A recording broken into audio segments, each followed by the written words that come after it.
नमस्कार दोस्तों, अभी तक हमारे चैनल को सब्सक्राइब नहीं किया है तो सब्सक्राइब करें। आगे भी आपको नए नए वीडियो मिलते रहेंगे।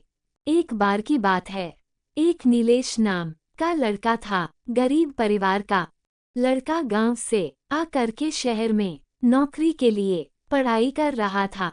कुछ एग्जाम दे चुका था, कुछ एग्जाम का पेपर बाकी थे। एक दिन की बात है, उसको परीक्षा देने के लिए जाना था। अगली सुबह जाने के लिए तैयार हो गया, दूसरे शहर में जाना था।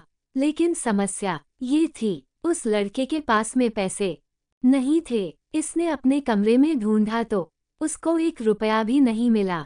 गरीब परिवार का लड़का पढ़ाई का खर्चा, शहर का खर्चा समझ नहीं पा रहा था। क्या करे, दोस्तों से उधार भी ले रखा था, पहले से उन्हें भी लौटाया नहीं जा रहा था, उनसे और मांग भी नहीं सकता है। कैसा दोस्त है यह, बार बार पैसे मांगता है, इसलिए दोस्तों से भी वह पैसा नहीं मांग सकता था और वह दूर भी था।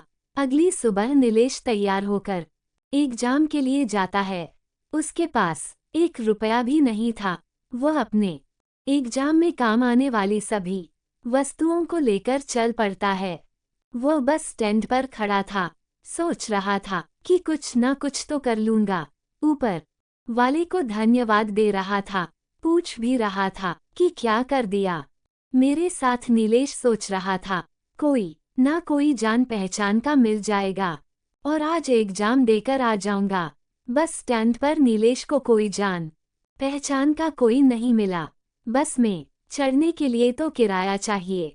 नीलेश परेशान, निराश और उदास हो गया। उसने वहां पर लोगों से पैसे भी मांगे, दुकान वालों से, लेकिन किसी ने उधार नहीं दिया। नीलेश वापस बस स्टैंड से बाहर आया। आकर के देखता है, पास में एक बड़ा सा मंदिर था। सोचा ऊपर वाले से जाकर से ही मांग लेता हूँ।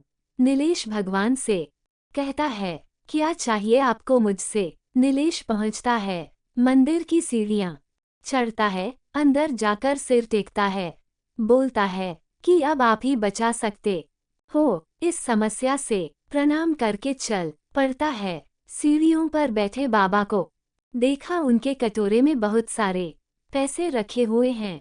फिर से मंदिर की तरफ देखता है और कहता है, वाह रे ऊपर वाले, जिसको चाहिए उसको दे नहीं रहे हो, जिसको नहीं चाहिए उसको बहुत सारे दे रखे हैं। बाबा ये सब समझ जाते हैं, पूछते हैं, क्या हो गया बेटे, कोई परेशानी में हो क्या, मैं तुम्हारी मदद कर सकता हूँ। नीलेश कहता है, बाबा आप क्या मदद करोगे, आप तो खुद मांग करके आपका गुजर बसर कर रहे हो, तो क्या हुआ, मांग करके नहीं कमा रहा हूँ।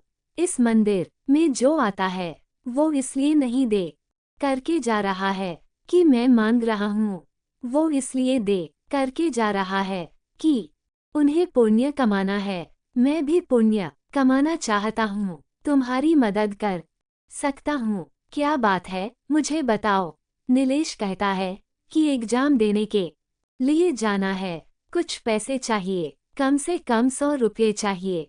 तो वह व्यक्ति कहता है, मुझसे पैसे ले जाओ, मुझे ज़्यादा ज़रूरत नहीं है, मुझे तो बस एक टाइम का खाना चाहिए और बीमार हूँ, इसलिए कुछ दवाइयाँ चाहिए होती है, बाकी पैसा खुद जाकर के मंदिर की दान पेटी में डाल देता हूँ। लड़का विश्वास कर लेता है, बाबा की बात सुनकर पैसे ले लेता है, बोलता है, बाबा जब मेरे पास पैसे आ जाएंगे तो लौटाने के लिए जरूर आऊँगा। बाबा बोलता, कोई बात नहीं, यही बैठा हूँ, कहीं और मेरा ठिकाना नहीं है, मैं यहीं पर रहता हूँ। नीलेश जाता है, एग्जाम देता है और एग्जाम में पास हो जाता है, उसका सिलेक्शन हो जाता है। खुश होकर के नीलेश शाम को जब वापस अपने शहर आ रहा होता है तो सोच रहा होता है कि बाबा को धन्यवाद करूँगा, उन्हीं की वजह से आज मेरा सिलेक्शन हुआ है। पहुंचता है उस मंदिर के पास तो देखता है कि वहां का दृश्य ही बदल गया था। वहां भीड़ जमी थी, लोग ही लोग इकट्ठे थे।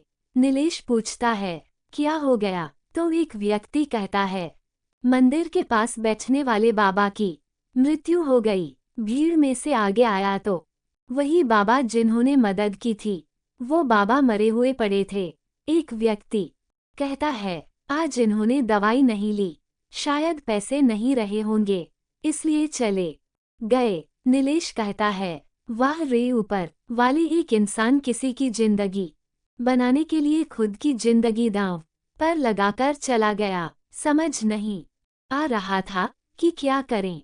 भीड़ में से एक और इंसान की आवाज आती है, भिखारी था, मर गया, अच्छा हुआ। वैसे भी बहुत दुखी था। नीलेश के मन में बहुत से सवाल उठ रहे थे। क्या करे क्या ना करे, वह चिंतित हो जाता है। वह परमात्मा से प्रार्थना करता है, कहता है कि हे भगवान, जिस इंसान ने मेरी मदद की थी, उस इंसान की आत्मा को शांति देना। मैं आपसे हाथ जोड़ करके प्रार्थना करता हूँ। किसी ने मेरी मदद नहीं की थी, उस इंसान ने मेरी मदद की थी। मैं आपसे हाथ जोड़कर प्रार्थना करता हूँ कि उनकी आत्मा को शांति दे। जय हिंद दोस्तों, आपको ये कहानी कैसी लगी? कमेंट बॉक्स में जरूर बताएं।